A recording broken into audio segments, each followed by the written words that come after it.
mere aho nasoreje mbega abantu nk'abo mwatuyagiye baracariho mbe ningeso nziza n'inyifato nziza twoshobora kwerekana canke abariho berekana bibabera vyiza birabahira. Ego hama ngerageze kwishura ikibazo umbajije ivyo bintu nubu birahari. Fate nka wewe urashobora kuba waraje uranyegera uti wewe ndayambaza ndashaka umpe ngurane ngaho amafaranga aya naya kambwira uti rero jewe ko yampaye uno musi kuri ndembera kuri ku munsi wa mwero genzo cyandaguha amahera yawe ariko hageze ko umunsi wa gatanu nkaza kuyakubaza ukayabura kacutanga kwimvira ati burya ejo uzoze hanyuma maze kuzejo ukacugenda kwa ngoragoze hariya uti we ngoragoze wanje ndashaka ungurana amafaranga ya nayo hanyuma ya mafaranga guhaye ukazocutuza ukayahajeyo urumva ni wa mwenda nyene wishuye ubundi abantu benshi be nabo kandi nubu baracahari agenda agafata umwenda hariya ariko kubera abona bidakunda ko ayishura akacaca ku wundi akayamusaba ubuzima bwiwe rero uwo muntu yamari mu mwenda murakoze. Hanyuma umugani nawo nateguye umugani uvuga umwenda wishuye uwundi. Habaye umugabo yarimye uburo uramwitaba ariko akamana amaganya misi yose kuko atashoboka tugukoza ubwo buro yarafise. Amara imisi ateka umutwe arawuteka no gusurasha yumvira ukungene yo kwikubura mwizo ndumange za misi yose. Umwana utanka aca yumvira kuja ku mfisi kugira ngo ayigeze arabe ko hari icyo umufasha. Aragenda arayiborogera arayifukamira ayibwira ko uburuma bwa misi ati rero ashaka imutabare imukize ubwo buruma bwa misi yose maze imurengereze kabiri imuhe ingumba kugira ngo ije kubaga. Mfisi nayo ugiti we sinokwima umugenzi wanjye sinokwima nzokwima icyo ntafise ariko wa mugabo yibera Mfisi ko atazoyiteza kuyishura ntizokwirirwa iramwishyuza kabiri aho izotera yamuhaye mwishura ideni umwenda ayihaye. Wa mugabo aragiye arayiriye arayitemaguye maze ibikenye zose arabimara asubira muri yamaganya kandi inyama zose yamaze kuzimara yumvira ko ngene asubira kubigenza ariko asubira kwiyumvira ko yoja ku nkuba asaba agenda akamira inkuba nayo nyene ayigira kumwe yabwira Impyisi ayigira ati ndashaka umpe ngaho ingumba sinzo kuvugisha kabiri nzoce ndayikwishura.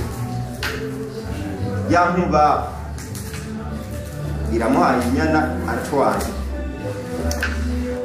ukubwe niko goya hagoye kugishura bahanye isango igeze ya nkuba na ya Mpyisi biraza kwishyuza biguma birundika abataye imisi yose kuza kwishyuza ariko umugabo utaha nta kintu yarafisha ariko ushobora kwireguza ngo azihe akama azibeshya maze umunsi umwe acabiha isango abwira Impyisi ati wewe uzozinduke mu gatondo acha abwira inkuba nayo ati niwabona icanye umuzibira saza uzoce wiha iyo ushaka. Ibitevye ya Mpyisi irazinduka iza mu gatondo wa wacu nabo bayibone agira ati kare mupfasoni tube turota. Wa mugabo aracana umuriro umwotsi uba mwisi uba umuzibira saza ya nkuba nayo ahiri iti natanze ica irakubita ikubitanya nyoma ya Mpyisi irayitana iyo Mpyisi iba ifuye uko hanyuma ya nkuba nayo isanga yatwaye icyo itashaka ariko kubera amasezerano byari biheze wa mugabo nawe atangura kwigamba kubona inka zibiri zose aziheranye. Bashi umugani ngo akaboko kamenye guseta kamagahese kandi wamenyeye ajye cyataruhiye yama ashobora kurendegera. Wa mugabo yaciye yigira akatamani kigo mu bintu byo kujyama imyenda afashe ingingo yo kujya kandi gusaba inka Rugwe. Ashitse kwa Rugwe arayifukamira ibwira ko nyine yamye asaba agira ko yomuha ingumba akaja kwikiza uburuma bwamwishe kandi ko atazoteja kuyishura. Ariko inkuru y'umwana isubira inyuma, uwo mugabo yari afise abakobwa batatu, niko kuca yemerera rugwe ko ahubwo yomuha umwana umwe, umukobwa umwe mwabo afise, hanyuma akaba yishuye igeni, kandi imwemerera ko arizoza kwicagurira uwo yishimiye. Yangwe nayo kwicumbi mubwira iti nta ngorane yo kwima ico ntafise.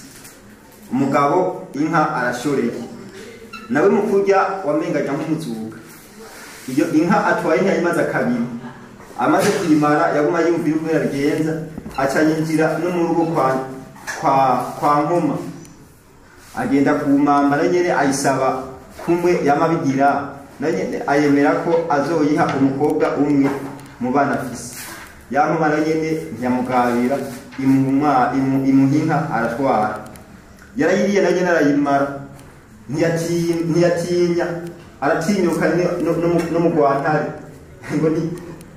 ngo n'umuso warigeze ibuye, agenda kwigira intare nayo, arashika ayisaba kumwe nyene aguma ayisaba, ayemera na nyene ko azoyiha umukobwa, kandi ayigira ko izoza yicagurire umwe mwiza mwabo, hanyuma abasigaye bazotwara Inkoma na Rugwe kubera nabo baramufashije agowe.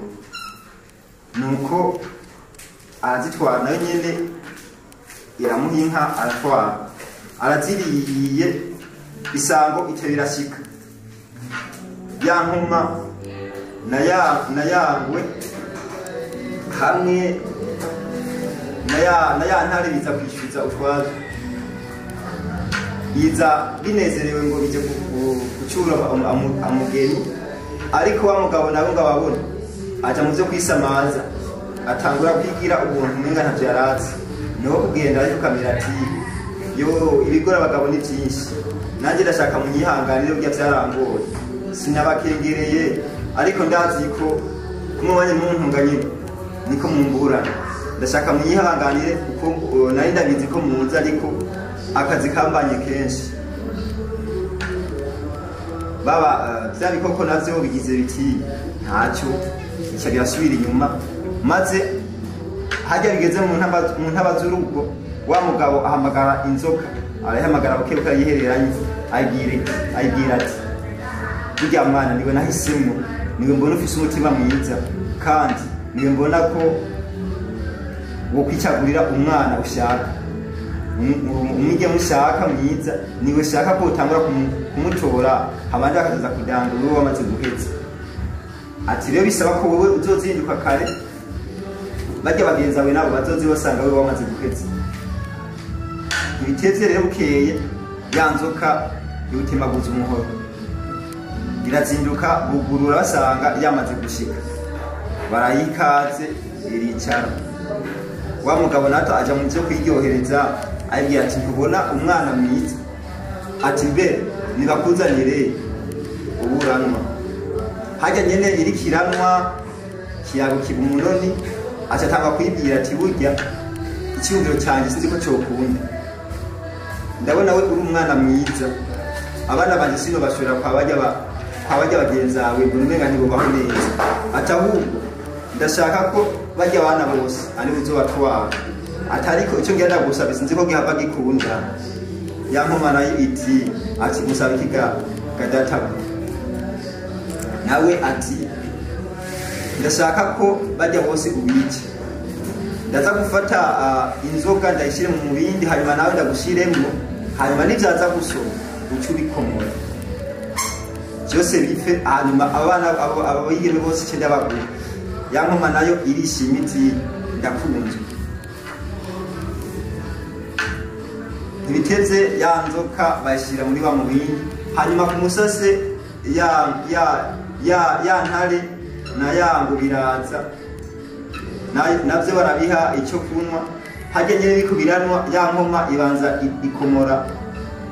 ikomora ruguru, nayo no kumara mari kugiti ahantu bambona iriruka ipfira munsi y'urugo.